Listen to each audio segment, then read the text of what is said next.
วิทยุแห่งประเทศไทยจังหวัดแพร่ 91 เมกะเฮิรตซ์ ให้ความรู้คู่ความสุขถ้าชีวิตของคุณคือหนังหนึ่งเรื่องคปภ.เฮาบ่ใจผู้กำกับแต่เฮาคือผู้สนับสนุนตียาให้ตัวเอกอย่างคุณได้ปะกับฉากจบอย่างแฮปปี้เอนดิ้งดังนั้นกู้เหตุประกันภัยสิทธิ์ของคุณต้องได้รับความคุ้มครองหากเกิดข้อพิพาทบันทึกเหตุการณ์เก็บหลักฐานติดต่อบริษัทประกันภัยและเพื่อความมั่นใจคปภ.พร้อมให้คำปรึกษาเพิ่มเติมทุกกรณีเพื่อกู้สิทธิ์ของคุณได้รับความเป็นธรรมอย่างแท้จริงสายด่วนคปภ. 1186 Line Official @OIC Connect คปภ.คุ้มครองผู้ทำประกันภัยคุ้มครองคุณโปรดระวังมิจฉาชีพแอบอ้างแบงก์ชาติว่าจะช่วยติดตามเงินที่ถูกหลอกคืนได้อย่าเชื่อเด็ดขาดอย่าโอนเงินอย่าให้ข้อมูลส่วนตัวหากมีข้อสงสัยติดต่อแบงก์ชาติโทร1213อย่าหลงเชื่ออย่าตกเป็นเหยื่อซ้ำอีกครั้งแบงก์ชาติห่วงใหญ่เตือนภัยการเงินย้ำอีกครั้งแบงก์ชาติโทร1213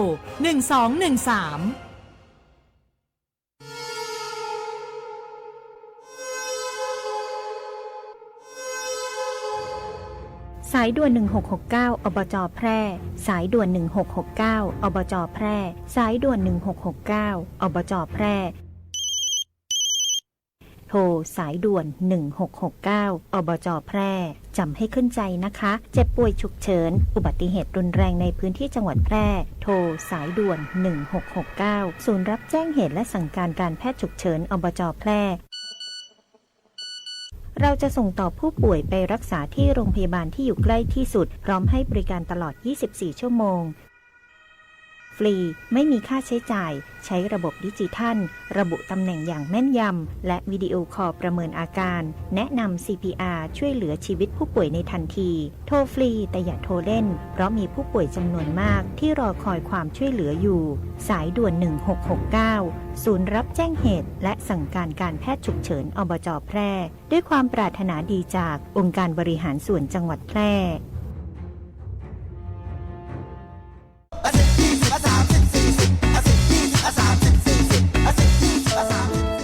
ถ้าความเร็วบนท้องถนนในชุมชนเป็นตัวเลขเหล่านี้ก็คงดีแต่ในความเป็นจริง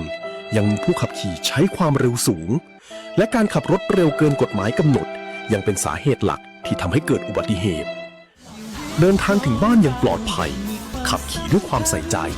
อย่าขับเร็วอย่าขับซิ่งขับขี่ปลอดภัยลดความเร็วลดอุบัติเหตุด้วยความปรารถนาดีจากกองทุนเพื่อความปลอดภัยในการใช้รถใช้ถนน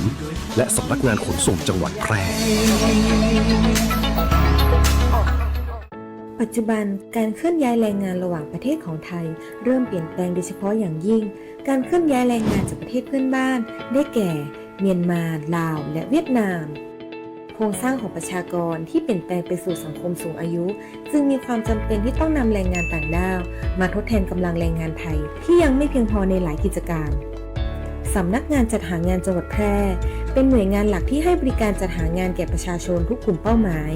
รวมถึงการควบคุมการทำงานของคนต่างด้าวซึ่งปัจจุบันได้นำระบบ e-work permit เข้ามาอำนวยความสะดวกในการให้บริการแก่นายจ้างสถานประกอบการและแรงงานต่างด้าวในกระบวนการการรับคำขอการแจ้งการทำงานของคนต่างด้าวและการผลิตใบอนุญาตการทำงาน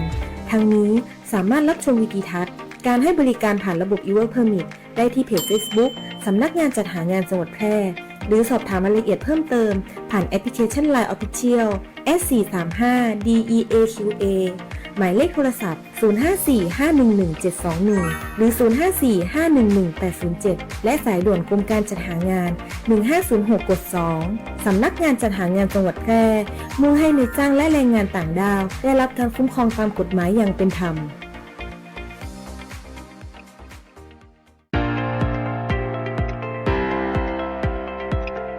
สถานีวิทยุกระจายเสียงแห่งประเทศไทยจังหวัดแพร่ 91 เมกะเฮิรตซ์ ให้ความรู้คู่ความสุข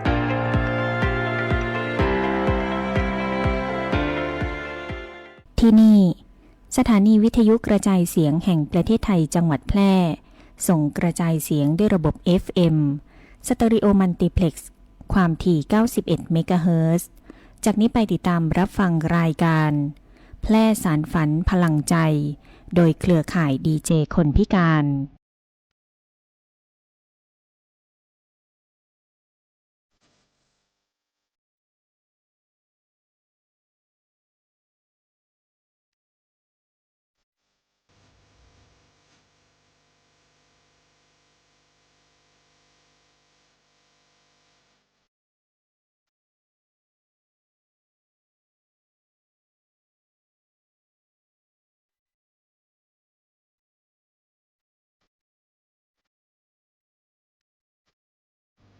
เจ้า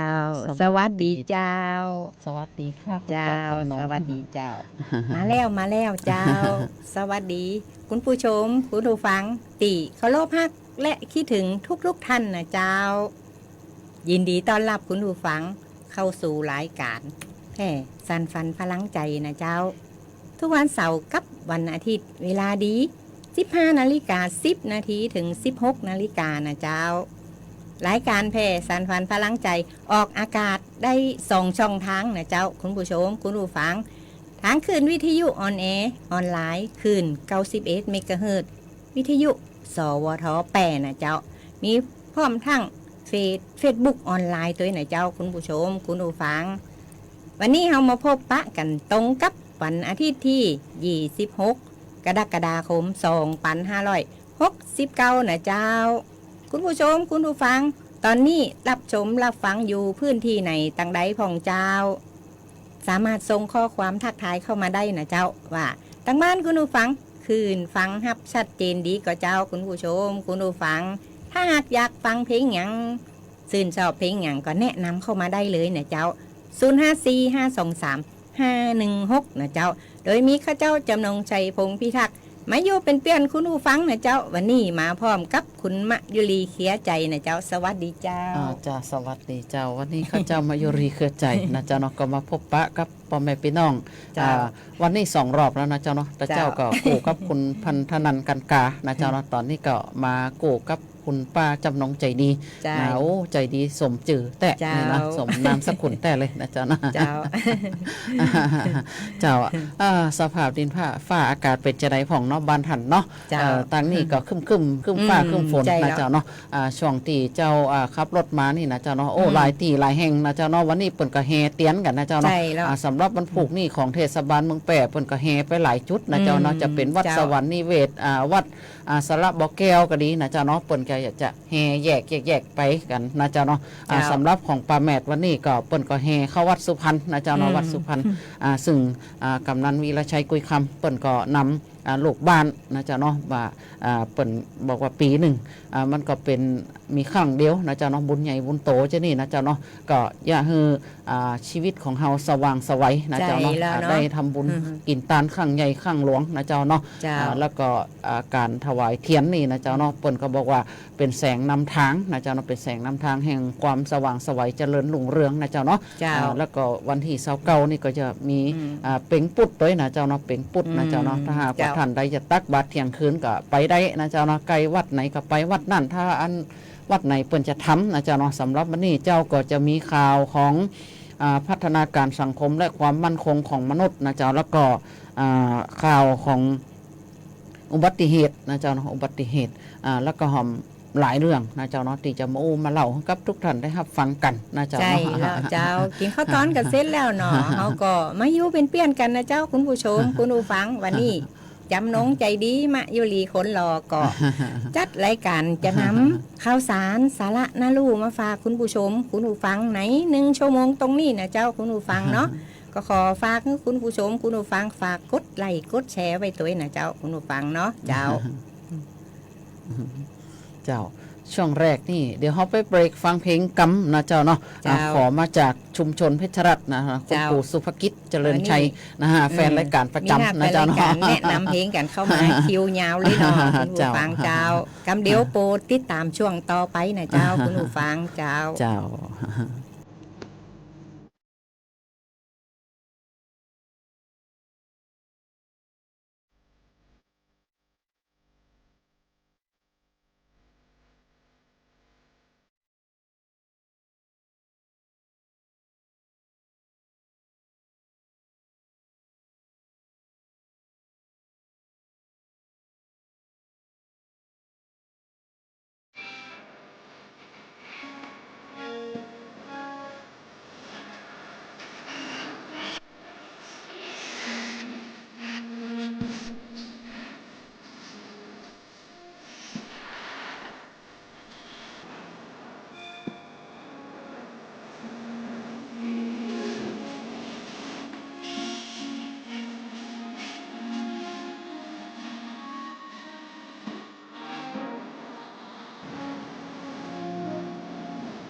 ข่าวสารหน้าหู้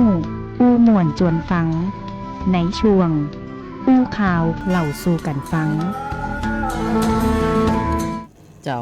กลับเข้ามาสู่ช่วงอู้ข่าวเล่าสู่กันฟังนะเจ้าเนาะก็นี่บ่พ้นเกี่ยวกับอุบัติเหตุนะเจ้าเนาะถ้าหากว่าท่านใดนี่นะเจ้าเนาะท่านใดที่ขับรถช่วงนี้ก็ต้องระมัดระวังกันตัวนะเจ้าเนาะเกี่ยวกับอุบัติเหตุนะเจ้าเนาะอุบัติเหตุนี่มันเกิดขึ้นได้ทุกเมื่อเช้าวันแต่เลยนะเจ้าเนาะอย่างประสบการณ์วันนั้นก็หันด้วยกับตาตัวเองนะเจ้าเนาะด้วยคำว่าฝนตกถนนลื่นนะที่ห้วยขมิ้นนะเจ้าเนาะพอดีก็กำลังจะเดินทางไปอบรมเกี่ยวกับของห้องว่าเสียงจากอปมชนะเจ้าเนาะก็เพิ่นก็อบรมเกี่ยวกับการนำเสนอข่าวที่มีความเป็นจริงนะเจ้าเนาะที่เชียงใหม่ไปถึงห้วยขมิ้นก็เห็นรถตู้คอนเทนเนอร์นะเจ้าเนาะก็ลงข้างทางนะเจ้าเนาะ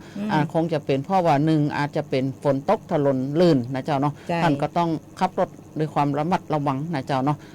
แล้วก็เตรียมความพร้อมของคนของรถโดยนะเจ้าเนาะรถใหญ่ขาดเข็มขัดนิรภัยทั้ง2คนเลยนะเจ้าเนาะถึงคนขับคนโดยสารนะเจ้าเนาะแล้วก็สำหรับมอเตอร์ไซค์ใส่หมวกกันน็อกถึงคนขับคนซ้อนนะเจ้าเนาะช่วงนี้นะเจ้าเนาะถ้าหากว่าท่านขับรถเครื่องน่ะมันก็ระมัดระวังนักกว่าเดิมนะเจ้าเนาะนักกว่าเดิมเพราะว่า1ฝนตกถนนลื่น2ท่านใส่เสื้อกันฝนนะเจ้าเนาะเสื้อกันฝนอาจจะไปบังนะเจ้าเนาะไปบังไฟเลี้ยวไฟเบรกนะเจ้าเนาะ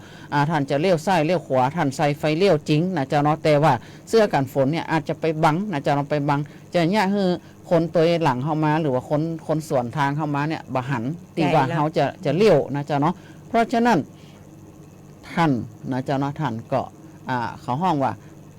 ฮือหันเหี่ยน้อยนะเจ้าเนาะฮือหันเหี่ยน้อยว่าเฮาใส่เสื้อกันฝนเสร็จแล้วเฮาก็พับขึ้นมาเหี่ยน้อยนะเจ้าเนาะเพื่อป้องกันตัวเฮาเองนั่นแหละเจ้าเนาะเพราะว่าถ้าเฮาเลี้ยวซ้ายเลี้ยวขวาเนี่ยถ้าหากคนตัวหลังมาเนี่ยเขาบ่หันนะเจ้าเนาะก็เฮาอาจจะได้รับอันตรายก็อาจจะเป็นได้ในช่วงที่ว่าฝนหยุดตกแล้วนะเจ้าเนาะเฮาใส่เสื้อกันฝนแล้วนะฝนหยุดตกเฮาก็พับให้ดีๆมันจะแชะจะหยังก็จังมันเนาะแชะหยังก็จังมันท่านก็เอาใส่ถุงเหี่ยก่อนนะเจ้าเนาะถ้าหากว่าท่านเอาไปวางหน้ารถบ่ได้เนี่ยมีโอกาสได้รับอันตรายนะเจ้าเนาะเพราะว่ามันจะปิวมาปิดหน้าท่านนะเจ้าเนาะเพราะฉะนั้นก่อยๆนะเจ้าเนาะก่อยๆใจเย็นๆนะเจ้าเนาะก่อยคิดก่อยทำนะเจ้าเนาะแล้วก็เกี่ยวกับวันหมดอายุของพรบรถเนี่ยท่านก็ต้องดูให้ดีก่อนนะเจ้าเนาะเมื่อท่านจะขึ้นขี่รถปุ๊บเนี่ยท่านก็ต้องดูให้ก่อนว่าวันหมดพรบของอายุรถของท่านเนี่ยมันหมดหรือยังถ้าหากว่ามันหมดปุ๊บเนี่ยท่านก็ไปต่อเหียนะเจ้าเนาะไปต่อเหียคนข้ามถนนก็เช่นเดียวกันนะเจ้าเนาะมองซ้ายมองขวาดูก่อนนะเจ้าเนาะว่ามีรถมาหรือไม่นะเจ้าเนาะข้ามตรงตีเปิ้นทำให้ข้ามนะเจ้าเนาะอย่างเช่นทางมาลายนะเจ้าทางมาลายอย่างเช่นถ้าหากว่าท่านไปแอวกัดก้องเก่ากัด3ไว้เนี่ยเจ้าเนาะท่านก็สังเกตให้ดีมันจะมีรปภอยู่หั่นนะเจ้าเนาะหรือว่าอปพลนะเจ้าอปพลเพิ่นจะคอยโบกรถให้ท่านก็ไปข้ามตีอปพลเพิ่นโบกรถเป่านกหวีดให้เฮาดีกว่ามันจะได้รับความปลอดภัยนัก กว่า เจ้า ที่อื่นนะเจ้าเนาะแล้วก็ แม่น อีกอย่างหนึ่งนะเจ้าเนาะถ้าหากว่าท่านประสบอุบัติเหตุเนี่ยถ้าหากว่ารถกันตีมาโจนท่านเนี่ยพรบหมดอายุนะเจ้าเนาะท่านก็ยื่นเรื่องไปตีคปภนะเจ้าเนาะอันนี้ท่านจะได้รับการคุ้มครองนะเจ้าเนาะได้รับการคุ้มครองนะเจ้าเนาะเจ้าของป้านงเพิ่นจะมีอันอย่างแหมพ่องนะเจ้าเนาะ เจ้าขอบคุณคุณมายุรีเนี่ยเจ้าคุณผู้ชมคุณผู้ฟังวันนี้เขาก็จะนำข่าวสารของผู้สนับสนุนรายการแพทย์สานฝันพลังใจนะเจ้าของกระทรวงพัฒนาสังคมและความมั่นคงของมนุษย์ หรือพม.นะเจ้ากระทรวงพัฒนาสังคมและความมั่นคงของมนุษย์ล่าสุดตั้งเป้างบปี 2570 เผยผลการจ้างงานคนพิการนายนิกร สมกลางรัฐมนตรีว่าการกระทรวงการพัฒนาสังคมและความมั่นคงของมนุษย์เปิดเผยว่ากระทรวงพม.โดยกรมส่งเสริมและพัฒนาคุณภาพชีวิตคนพิการเร่งขับเคลื่อนนโยบายรัฐบาลในการส่งเสริมให้คนพิการมีงานทำมากขึ้นทั้งในหน่วยงานภาครัฐและภาคธุรกิจเอกชน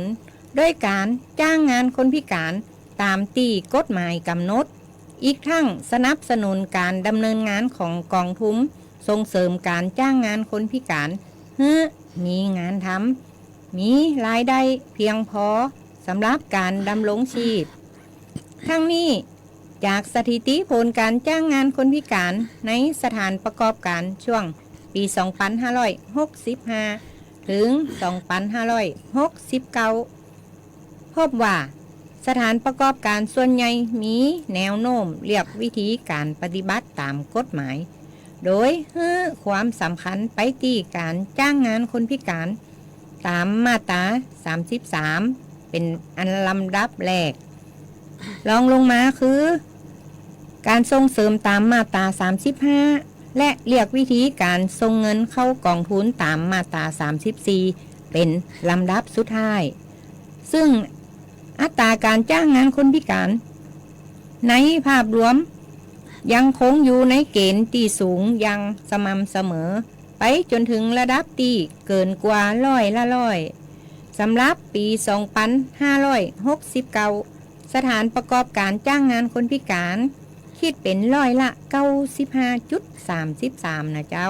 และนี่ก็คือข้อมูลวันที่ 30 กรกฎาคม 2569 ทั้งนี้กระทรวงพม.ได้ให้ความสำคัญพร้อมทั้งติดตามการสร้างความรู้ความเข้าใจให้แก่นายจ้างที่บ่ปฏิบัติตามกฎหมายเพื่อให้สามารถดำเนินการปฏิบัติตามกฎหมายให้ครบถ้วนสำหรับการจ้างงานคนพิการในหน่วยของรัฐช่วงปี 2565 ถึง 2569 จากสถิติพบว่ามีแนวโน้มการจ้างงานคนพิการในภาพรวมเพิ่มมากขึ้นซึ่งในปี 2569 หน่วยงานของรัฐจ้างงานคนพิการคิดเป็น23.92% นะเจ้า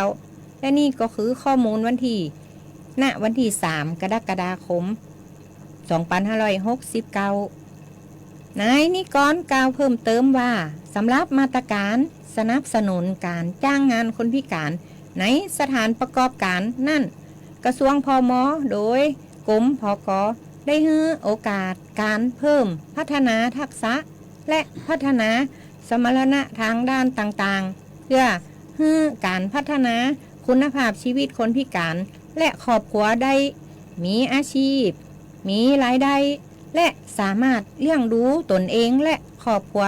ได้อย่างมั่นคงและยั่งยืนนะเจ้าคุณผู้ฟังคุณมายุรีเจ้า เกี่ยวกับมาตรา 33 นะเจ้าเนาะ ใช่ ถ้าหากว่าโรงงานแห่งไหนหรือว่าสถานที่ราชการที่มีพนักงานเกิน100ขึ้นไปนะเจ้าเนาะ100 คนขึ้นไปเนี่ยก็ต้องทำตามมาตรา 33 ก็คือรับผู้พิการเข้าทำงาน1 คนนะเจ้าเนาะถ้าเกิน150ถ้าเกิน150ไปเป็นกี่คน2ล่ะ2 คนต้องเอา2 คนนะเจ้าเนาะ2 คนนะเนาะเพราะฉะนั้นนะเจ้าเนาะทางรัฐบาลเปิ่นออกกฎหมายมานะเจ้าเนาะเปิ่นก็บอกว่าบ่ทิ้งไขไว้ให้อยู่ข้างหลังนะเจ้าเนาะเกี่ยวกับ กระทรวงพัฒนาการสังคมและความมั่นคงของมนุษย์เนี่ยเปิ่นก็ติดตามเกี่ยวกับผู้พิการกลุ่มเบาบางที่ว่าลงบัตรสวัสดิการบ่ผ่านนั่นนะตอนนี้เปิ่นก็ไปไปเจรจากันอยู่นะเจ้าเนาะสำหรับผู้พิการของเขาเนี่ยก็ใจเย็นๆนะเจ้าเนาะใจเย็นๆใจจุ่มใจเย็นๆรอฟังเปิ่นประชุมมันผูกแหมครั้งหนึ่งนะเจ้าเนาะว่าเปิ่นจะอนุโลมเกี่ยวกับอย่างพ่องอาจจะอนุโลมเกี่ยวกับสิทธิ์ของห้องว่านักเรียนกศนก็อย่างกายเนี่ยเจ้าเนาะบางครั้งบางคนก็ต้องทำงานไปตัวเรียนไปตัวนะเจ้าเนาะคนเฮาทุกคนต้องยกระดับคุณภาพชีวิตของตัวเองการเรียนนี่นะเจ้าเนาะมันก็เป็นการพัฒนาตัวเก่าเพื่อให้เฮามีความรู้สูงขึ้นไปเพื่อวันหน้าวันตาเนี่ยเขาอาจจะได้มีอาชีพหรือว่าไปทำงานตีสูงกว่านี้นะเจ้าเนาะท่านใดที่เป็นนักเรียนสกรเนี่ยบดีลาออกนะเจ้าเนาะเพราะว่าท่านมีภารกิจที่ว่าต้องเรียนไปตัวนะต้องทำงานไปตัวนะเจ้าเนาะหรือว่าอาจจะเป็นเปิ่นอาจจะนะลดหย่อนให้อย่างอื่นแหมนะเจ้าเนาะเกี่ยวกับบางท่านบางคนเนี่ย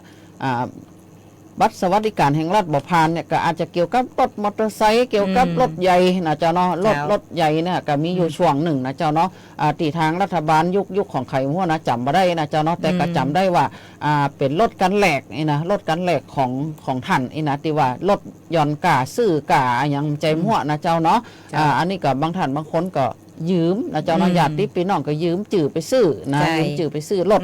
เพื่ออยากได้ส่วนลดตรงนั้นนะเจ้าเนาะ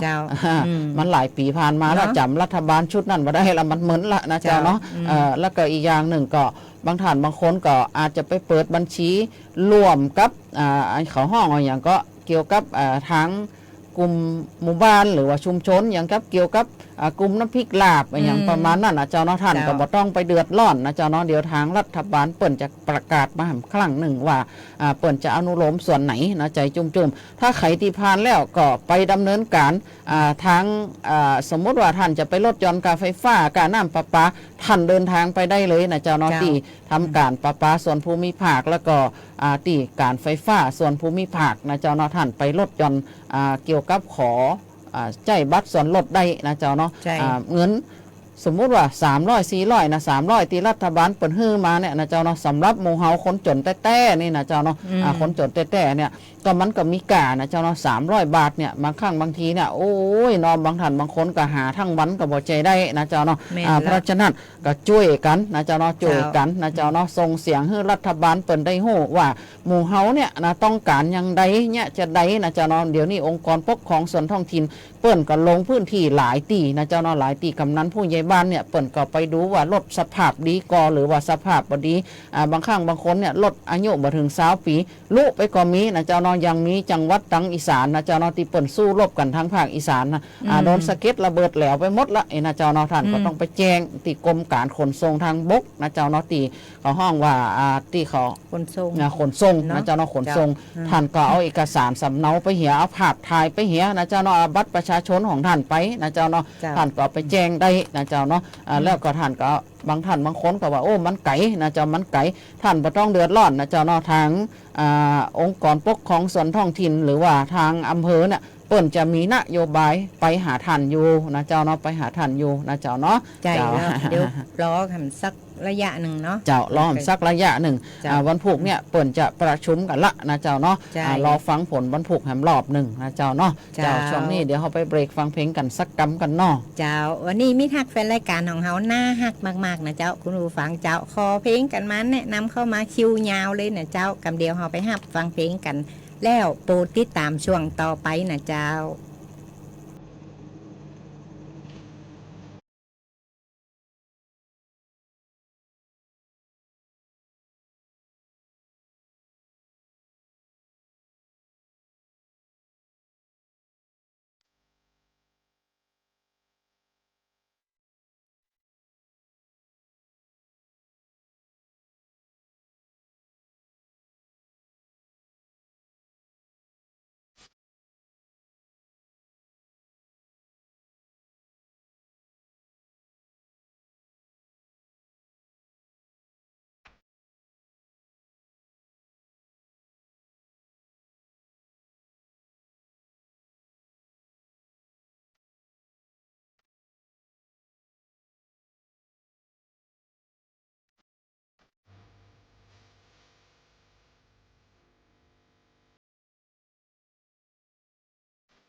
ข่าว ฟังสวทแพร่ FM 91 เมกะเฮิรตซ์ กรมประชาสัมพันธ์ ข่าวจริง เชื่อถือได้ สื่อรัฐพัฒนาคุณภาพชีวิตคนจังหวัดแพร่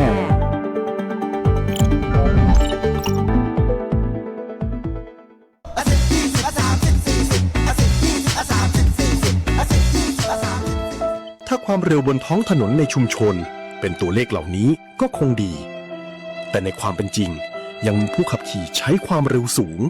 และการขับรถเร็วเกินกฎหมายกำหนดยังเป็นสาเหตุหลักที่ทำให้เกิดอุบัติเหตุ เดินทางถึงบ้านอย่างปลอดภัยขับขี่ด้วยความใส่ใจอย่าขับเร็วอย่าขับซิ่งขับขี่ปลอดภัยลดความเร็วลดอุบัติเหตุด้วยความปรารถนาดีจากกองทุนเพื่อความปลอดภัยในการใช้รถใช้ถนนและสำนักงานขนส่งจังหวัดแพร่ ปัจจุบันการเคลื่อนย้ายแรงงานระหว่างประเทศของไทยเริ่มเปลี่ยนแปลงโดยเฉพาะอย่างยิ่งการเคลื่อนย้ายแรงงานจากประเทศเพื่อนบ้านได้แก่เมียนมาลาวและเวียดนามโครงสร้างของประชากรที่เปลี่ยนแปลงไปสู่สังคมสูงอายุจึงมีความจำเป็นที่ต้องนำแรงงานต่างด้าวมาทดแทนกำลังแรงงานไทยที่ยังไม่เพียงพอในหลายกิจการสำนักงานจัดหางานจังหวัดแพร่เป็นหน่วยงานหลักที่ให้บริการจัดหางานแก่ประชาชนทุกกลุ่มเป้าหมายรวมถึงการควบคุมการทำงานของคนต่างด้าวซึ่งปัจจุบันได้นำระบบ e-work permit เข้ามาอำนวยความสะดวกในการให้บริการแก่นายจ้างสถานประกอบการและแรงงานต่างด้าวในกระบวนการการรับคำขอการแจ้งการทำงานของคนต่างด้าวและการผลิตใบอนุญาตการทำงานทั้งนี้สามารถรับชมวิดีทัศน์การให้บริการผ่านระบบ e-work permit ได้ที่เพจ Facebook สำนักงานจัดหางานจังหวัดแพร่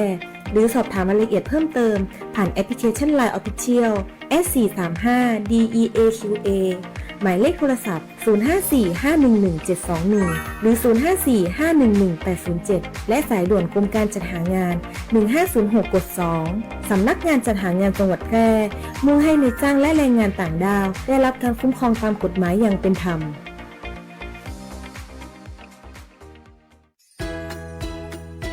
หากคุณอยากจะซื้อที่ดินพร้อมอาคารหรือห้องชุดปลูกสร้างอาคารหรือซื้อที่ดินพร้อมปลูกสร้างอาคารต่อเติมซ่อมแซมอาคารหรือจะกู้เพิ่มระยะเวลาในการผ่อนชำระไม่น้อยกว่า3ปีและไม่เกิน40ปีโดยอายุผู้กู้รวมกับระยะเวลาที่ขอกู้ต้องไม่เกิน70ปีอัตราดอกเบี้ยตามเงื่อนไขที่ธนาคารกำหนดสินเชื่อเพื่อที่อยู่อาศัยช่วยคุณได้สินเชื่อเพื่อที่อยู่อาศัยสินเชื่อสำหรับลูกค้าทั่วไปของธนาคารให้กู้ยืมเพื่อที่อยู่อาศัย โทรเลย 054-621-490-5 ทอส.แพร่หรือติดต่อได้ที่ธนาคารอาคารสงเคราะห์ใกล้บ้านหรือ LINE GHB Buddy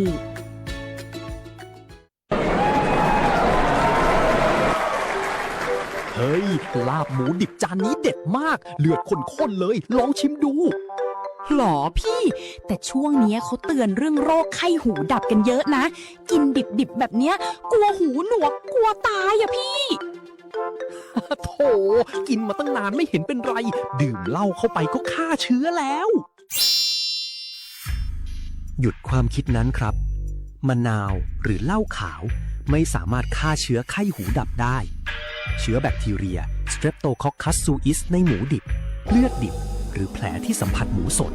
สามารถทำให้เกิดเยื่อหุ้มสมองอักเสบติดเชื้อในกระแสเลือดจนหูหนวกถาวรหรือเสียชีวิตได้ในไม่กี่วันข้อมูลจากกองระบาดวิทยาพบผู้ป่วยและผู้เสียชีวิตอย่างต่อเนื่องทุกปีโดยเฉพาะผู้สูงอายุผู้มีโรคประจำตัวและผู้ที่ดื่มสุราเรื้อรังจะมีอาการรุนแรงกว่าปกติปกป้องตัวคุณและคนที่คุณรักด้วยหลักสุกร้อนสะอาดปรุงเนื้อหมูให้สุกด้วยความร้อนทั่วถึงแยกอุปกรณ์มีดเขียงตะเกียบสำหรับหมูดิบและหมูสุกและสวมถุงมือทุกครั้งที่ต้องหยิบจับเนื้อหมูสดเลิกกินดิบเพื่อชีวิตที่ปลอดภัยด้วยความปรารถนาดีจากสำนักงานป้องกันควบคุมโรคที่ 1 เชียงใหม่กรมควบคุมโรคกระทรวงสาธารณสุข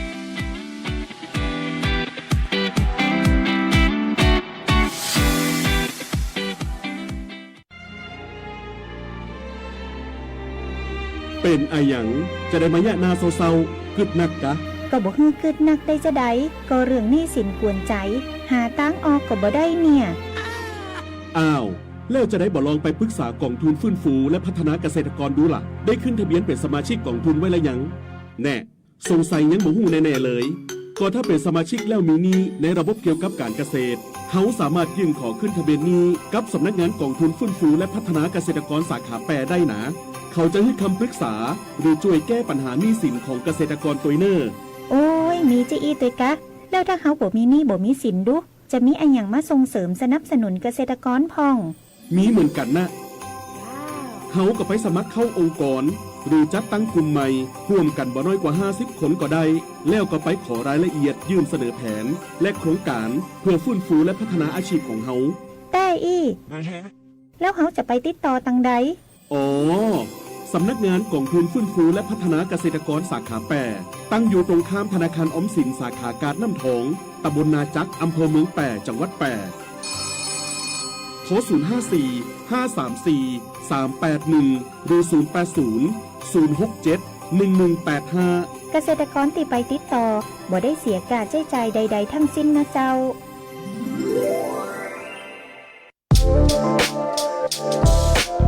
คุณกำลังฟังสวทแพร่ FM 91 MHz กรมประชาสัมพันธ์สถานีเพลงเพราะ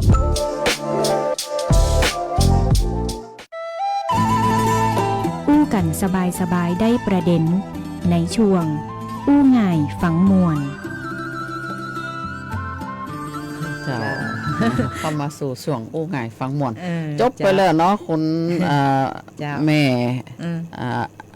ป้าอำพันธ์บ้านนาหลวงนะเจ้าจัดไปแล้วนะจัดคำแนะนำนะเจ้าคุณผู้ฟังแต่เป็นเพลงแตนนะเจ้าเนาะเปิดแตนไปก่อนนะเจ้าเนาะเพลงนั่นอันสอบบอกปะเดี๋ยวนะเดี๋ยวก่อยเอาไว้จัดไว้ให้อาทิตย์หน้าก่อนนะเจ้าเนาะเจ้าขอบคุณจัดนักจัดหลายนะเจ้าเนาะรุ่นเฮาก็ต้องฟังเพลงประเภทเนี้ยนะเจ้าเนาะเฮาอายุนักกันละนะเจ้าเนาะเฮาก็มาอู้ถึงข่าวของพัฒนาการสังคมและความมั่นคงของมนุษย์นะเจ้าเนาะเปิ้นก็ประชุมเชิงปฏิบัติการนะเจ้าเนาะระบบออกบัตรประจำตัวคนพิการ Brexit One Stop Service นะเจ้าเนาะประจำปี 2569 นางพิญญานะเจ้าเนาะจำรูนศาสตร์รองอธิบดีกรมส่งเสริมพัฒนาคุณภาพชีวิตคนพิการเป็นประธานเปิดการประชุมเชิงปฏิบัติการระบบออกบัตรประจำตัวคนพิการ Brexit นะเจ้าเนาะ One Stop Service นี่นะเจ้าเนาะประจำปีงบประมาณ 2569 จัดขึ้นระหว่างวันที่19ถึง21กรกฎาคม 2569 โดยมีวัตถุประสงค์เพื่ออบรมการใช้งานระบบบัตรประจำตัวคนพิการแบบ Brexit One Stop Service นะซึ่งกรมส่งเสริมพัฒนาคุณภาพชีวิตคนพิการได้พัฒนาระบบการยื่นคำขอและการให้บริการออกบัตรประจำตัวคนพิการเพื่อนำมาพัฒนาให้มีประสิทธิภาพและประโยชน์ต่อคนพิการและเป็นไปตามระเบียบคณะกรรมการส่งเสริมและพัฒนาคุณภาพชีวิตคนพิการแห่งชาติว่าด้วยหลักการวิธีการและก็เงื่อนไขการยื่นคำขอมีบัตรประจำตัวคนพิการการออกบัตรและกำหนดเจ้าหน้าที่ผู้มีอำนาจออกบัตรประจำตัวคนพิการการกำหนดสิทธิ์หรือการเปลี่ยนแปลงสิทธิและการขอสละสิทธิ์ของคนพิการและก็อายุบัตรประจำตัวคนพิการหรือฉบับที่2พศ2564นะเจ้าเนาะเจ้าณโรงแรมแกรนด์ลิสมอนด์นะเจ้าเนาะสไตลิสคอนเวนชั่นโฮเทลนะเจ้าเนาะจังหวัดนนทบุรีนะเจ้าเนาะในการนี้นางอรนุชชัยชาญพัฒนาสังคมและความมั่นคงของมนุษย์จังหวัดแปรมอบหมายให้นายอาณาเขตปั้นสุวรรณตำแหน่งนิติกรและก็นางเกลียงไก่ปริมปานันนะเจ้าเนาะถ้าอ่านผิดก็ขอสุมาโดยน้องเปิ้นมันมียอยักษ์อยู่ตั้งหน้าตวงกันนะเจ้าเนาะตำแหน่งเจ้าพนักงานพัฒนาสังคมและ ความมั่นคงของมนุษย์เข้าร่วมประชุมดังกล่าวท่านใดนะเจ้าเนาะเป็นผู้พิการถ้าบัตรประจำตัวผู้พิการของท่านหมดอายุนะเจ้าเนาะท่านก็ตรวจสอบให้ดีนะเจ้าเนาะเพื่อสิทธิของท่านแล้วก็สวัสดิการอย่างต่างๆของท่านนะเจ้าเนาะสิทธิคนพิการเนี่ยมันก็มีหลายอย่างอยู่นะเจ้าเนาะสิทธิคนพิการนี่นะแล้วก็สวัสดิการก็มีหลายอย่างนะเจ้าเนาะสำหรับสวัสดิการของคนพิการนี่นะเจ้าเนาะ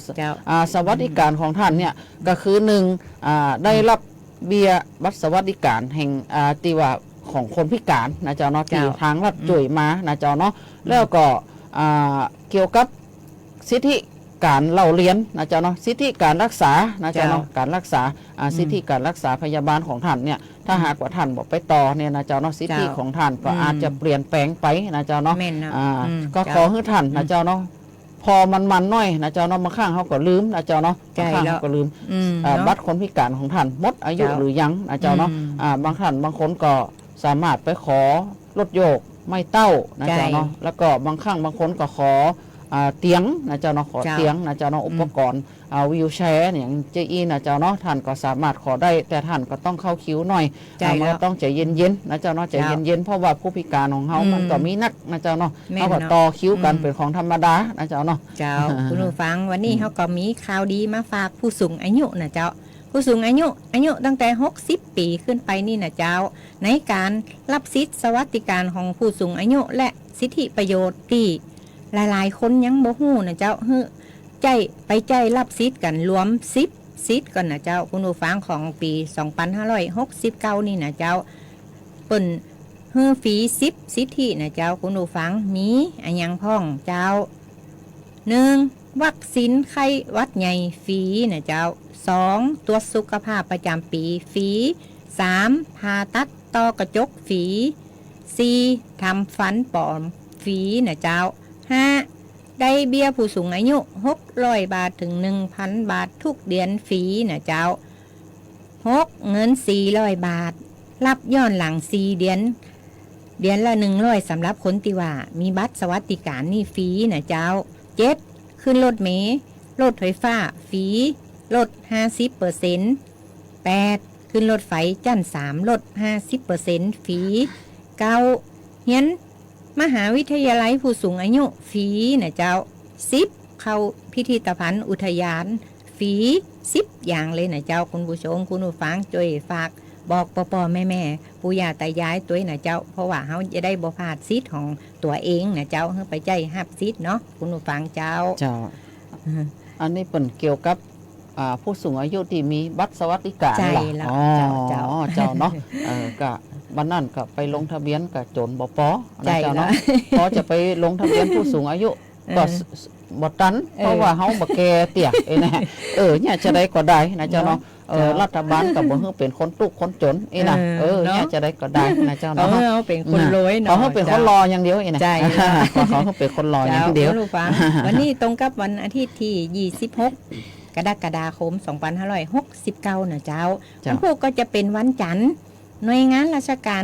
ก็ทำงานอีกแห่ง1วันนะเจ้าแล้วก็จะมีวันหยุดหลายวันนะเจ้าวันอังคารที่28กรกฎาคม69ก็เป็นวันเฉลิมพระชนมพรรษาพระบาทสมเด็จพระเจ้าอยู่หัว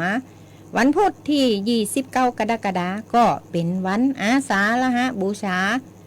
วันพฤหัสบดีที่30กรกฎาคมก็เป็นวันเข้าพรรษานะเจ้าคุณผู้ฟังเนาะเจ้าได้ทำงานวันศุกร์วันก็บางท่านก็อาจจะลาหยุดยาวเลยหลวดเลยนะเจ้าถึงแสดงว่าเสาร์อาทิตย์เนี่ยหยุดยาวเลยใจแล้วไปจนถึงวันที่3สิงหาคมวันจันทร์พุ่นนะเจ้าวันแม่แห่งชาตินะเจ้าเลยก็เป็นวันหยุดรวมหลายวันนะเจ้าคุณมายุรีเนาะเป็นช่วงเข้าเทศกาลเข้าพรรษาเนาะท่านใดจะไปเดินทางออกบ้านไปไหนนะเจ้าเนาะก็ฝากบ้านไว้กับคนบ้านใกล้ชิดหรือว่าอาจจะฝากบ้านไว้กับทางเจ้าหน้าที่ตำรวจก็ได้นะเจ้าเนาะแต่ประเดี๋ยวนี้ก็ หลายท่านหลายคนนะเจ้าเนาะก็ติดวงจรปิดนะเจ้าเนาะอยู่ต่างจังหวัดเนี่ยสามารถอู้โฟนมาได้เลยนะเจ้าเนาะอู้ทางโทรศัพท์มาได้เลยนะเจ้าเนาะอยู่ต่างจังหวัดไหนเฮาก็ส่องเข้ามาในบ้านเฮาได้เนาะส่องเข้ามาในบ้านเฮาปุ๊บเนี่ยเฮาก็ถามเลยว่าเป็นจะได้พ้องกินข้าวแล้วก็ถ้าบางครั้งเนี่ยก็หันมีคนมารับหล่อๆที่ข้างบ้านเฮานี่เฮาก็จะตักไปเลยได้มาเอาหยังในเฮาแต่เสียงมันก็จะออกไปเลยนะเจ้าเนาะอันนี้มันก็เป็นสิ่งที่ดีๆที่ว่าบ่เดียวเปิ้นนำเทคโนโลยีมาใช้กับชีวิตประจำวันนะเจ้าเนาะเกี่ยวกับเทคโนโลยีนี่มันเป็นเรื่องละเอียดอ่อนนะเจ้าเนาะใช่แล้วเจ้าแล้วก็เฮาก็โอ้ยเดินทางมาก็เกือบจะถึงท้ายรายการแล้วนะป้าน้องเนาะฟังเพลงให้มันสักเพลงแล้วเฮาไปติดตามช่วงนั้นนะสาระนะเจ้าคุณผู้ฟังเดี๋ยวโปรดติดตามช่วงสุดท้ายรายการเจ้า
แบ่งกันปันความรู้ในช่วงนานาสาระเจ้าจัดไปตามคำแนะนำคำขอแล้วนะเจ้ามีทักแฟนรายการของเฮาแนะนำเข้ามาเฮาก็เข้ามาสู่ช่วงสุดท้ายนานาสาระนะเจ้ารายการแพร่สานพันพลังใจขอบพระคุณผู้อำนวยการสถานีวิทยุสวท8ท่านผอ.และพีพันธ์อุดขันจริงนะเจ้าพร้อมกับเจ้าหน้าที่สถานีที่เปิ้นให้โอกาสกับรายการแพร่สานฝันพลังใจกราบขอบพระคุณเป็นอย่างสูงนะเจ้าก็ขอทักทายแฟนรายการที่อยู่ต่างบ้านนะเจ้าเนาะคุณผู้สุภกิจเนาะเปิดให้ฟังเลยเด้อเพลงที่อันขอมานะจะได้ฝากมาเจ้าเนาะสวัสดีเจ้าคุณป้าอำพันธ์บ้านนาหลวงนะเจ้าเนาะสวัสดีเจ้าคุณ การจนานะเจ้าเนาะสวัสดีเจ้าคุณปาวีนานะเจ้าเนาะสวัสดีเจ้าคุณปีสุรีรัตน์นะเจ้าคุณสวัสดีเจ้าคุณพัฒนาโพธิมูลนะเจ้าเนาะเปิ้นมีอัน2เวอร์ชันนะเจ้าเนาะของคุณพัฒนานี่โอ้อันนี้เปิ้นบอกว่าดีใจนะเจ้าเนาะที่เปิ้นทักทายเข้ามานะเจ้าเนาะสวัสดีเจ้าคุณปิ่นรักสวัสดีเจ้าคุณพันธนันท์กันกานะเจ้าเนาะสวัสดีเจ้าคุณลุงนครขอบคุณจัดนักจัดหลายสำหรับทุกท่านทุกคนที่เข้ามาติดตามรับชมรับฟังนะเจ้าเนาะวันนี้ในช่วงนานาสาระนะเจ้าเนาะเจ้าก็มีสาระเกี่ยวกับสมุนไพรให้ฟังน้อยนะเจ้าเนาะก่อนจบรายการก็คือสมุนไพรมะกรูดนะเจ้าเนาะช่วงเนี้ยยุงลายมันระบาดนะเจ้าเนาะเฮาก็เอามากรูดเนี่ยมานะบีบเอาอันไปลอยในองค์นะเจ้าเนาะไปลอยในองค์ทีนี้น้ำมันหอมระเหยเนี่ยมันจะขึ้นมาเคลือบผิวน้ำนะเจ้าเนาะบ่ได้บีบแกนเดียวนะถ้าองค์แกนใหญ่ก็บีบสัก5แกน6แกนหรือ7แกนก็ได้นะมากรูดมันมีน้ำมันหอมระเหยมันจะเคลือบผิวน้ำนะเจ้าเนาะยุงลายบ่สามารถจะลงไปวางไข่ได้นะเจ้านะนี่ก็เป็นนานาสาระของเฮาก็มาถึงช่วงท้ายรายการของเฮาแล้วนะเจ้าเนาะเฮาก็จะได้นำรายการแพร่สันฝันพลังใจจากลาท่านไปก่อนนะเจ้าเนาะสำหรับวันนี้ข้าเจ้าจำนงใจพงพิทักษ์นะข้าเจ้ามายุรีเครือใจต้องลาคุณผู้ฟังไปก่อนเนาะสวัสดีเจ้า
สถานีวิทยุกระจายเสียงแห่งประเทศไทยและเครือข่ายทั่วประเทศ